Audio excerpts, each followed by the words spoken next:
in that we are facing hard times, I thought it good to go through perhaps a look at our meals again, or at least my meals. I understand that a lot of you are not starchaholics. You come from a different approach with your food.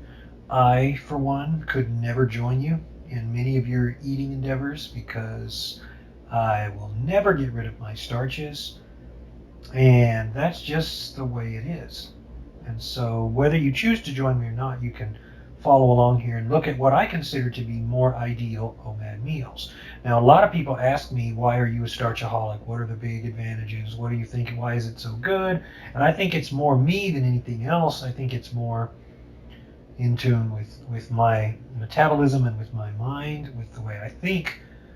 I don't know that anything else can really explain it, but as I've stated before, foods that are starchy burn off very quickly, which allows you to have more of the day to be burning fat.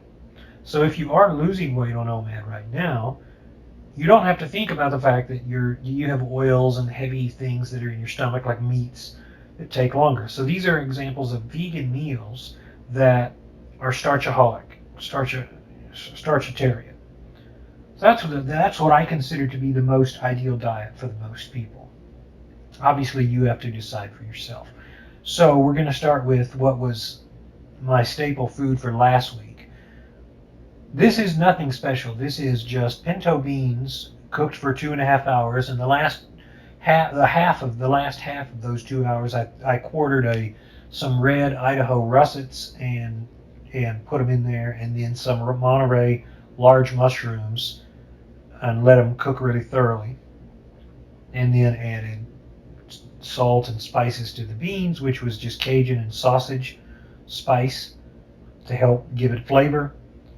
With that, I took it off and had that, and then added in rice. So I cooked rice, which I cooked separately. I just added it in a bowl, and all I had to do each day was, I didn't even have to reheat the rice. I just took out the white rice and put in with a ladle of hot, steaming, basically soup, but it's pinto beans with potatoes and mushrooms, and I added all of that in there, and that was served as a meal for no less than nearly 4 days. Really good. Bananas, dried cranberries, raisins, and goji berries mixed into one. I got tired of separating them, so I put them in one big jar. And then you can see almonds, and for the shake, we have what I highly recommend for those of you who are peanut butter holics, the PB2 peanut protein, plant-based chocolate protein peanut butter shake. And I found it at Kroger.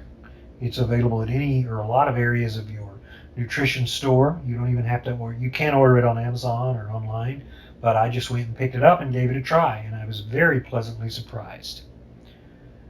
I add 2 cups of that with 2 cups of protein powder and chocolate almond milk. So I don't even need to add syrup anymore. This is my new hack for you. You don't even need to add the syrup because it's plenty sweet, and if you're adding almond milk, you've got a great taste. And I add 1 tablespoon of either chia seeds or flax seeds, and you can go back and forth to make sure you're getting your omega-3s. And if you look at the protein breakdown of what you're getting in both of these, the Plant Fusion and the PB2, you'd be really impressed. It's really good. But with chia seeds blended in there 1.5 minutes in my blender, you can't go wrong. So that's what I've had here. And I would totally recommend it for you. All right, let's move along. Next is lentils, red lentils. I've told you before, if you understand how lentils are a powerhouse of nutrition, you will involve them in your diet. But once you understand how to hack them and to cook them and make them actually taste good, you will just go crazy. All you do is overcook your red lentils. Use red because they're the easiest to cook. They fall apart. Any more than 20 minutes on the stove, they fall apart on you. You put a blender in there or a mixer in there, you set it to medium, and you allow that to come apart. It doesn't even take long to blend. Or stir and mix up. Once you mix it, you add in a good half cup chili powder and make it, or not, I think I have a fourth cup in there with cayenne pepper, and you have what is just like chili. It tastes like chili, and it is far more nutritious without any of the fat or harmful attributes. No oil, nothing, no dealing with draining meat or anything like that. And of course, you can go to any corner store or grocery store rather, and you can get lentils very cheap. White rice, throw in some turmeric and some nutritional yeast, and you have yellowy, tasty, salty rice to go with that. This right here was one of my most satisfying meals. And I just had this bowl. The only treat were the peanut M&Ms that gave me my calories. And this is one of the most satisfying meals because I got my calories, but I didn't get that much food. The more you're doing OMAD, the more ideal you become in the way you learn to eat less rather than more. You don't say, oh, I need to tank up because I only have one meal. Instead, you say, I need very little. And you realize that based on how many flights of stairs you're running up every day, how much challenge you need, you can adjust your meal to bare minimum. And you stop getting in this frame of mind where you feel like you have to tank up. You don't. You need nutritious food that is good for you, that tastes good, that hits the spot and moves on. You'll stop being addicted to food. That's one of the ways you learn to get successful with OMAD. You learn to hack your foods. You learn to get a routine going. And then you can be excited not only about OMAD, you can be excited about the fact that you're getting nutritious foods after you've done it a while. And you can be excited that you're doing something that is low cost, and in this case is good for the planet, is good for your arteries.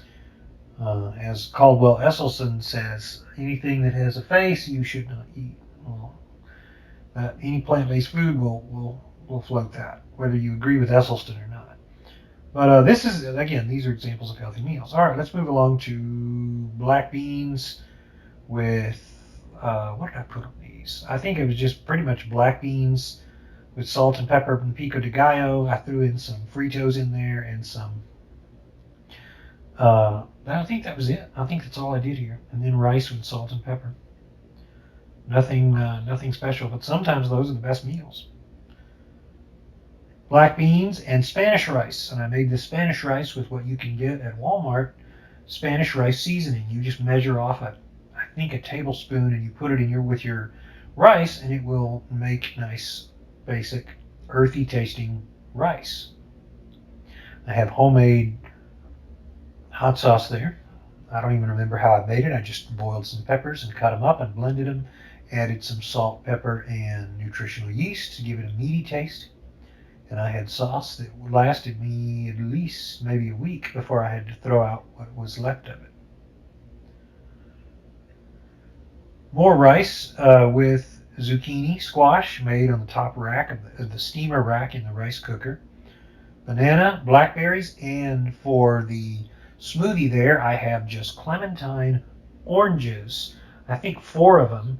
Smoothie. Now you ask, how does that go green? How does that turn green?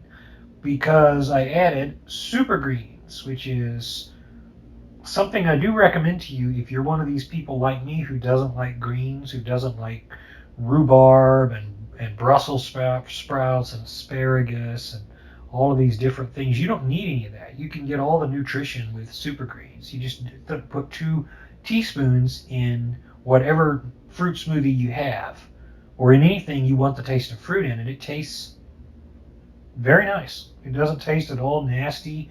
It doesn't taste like you're doing anything you don't want to do.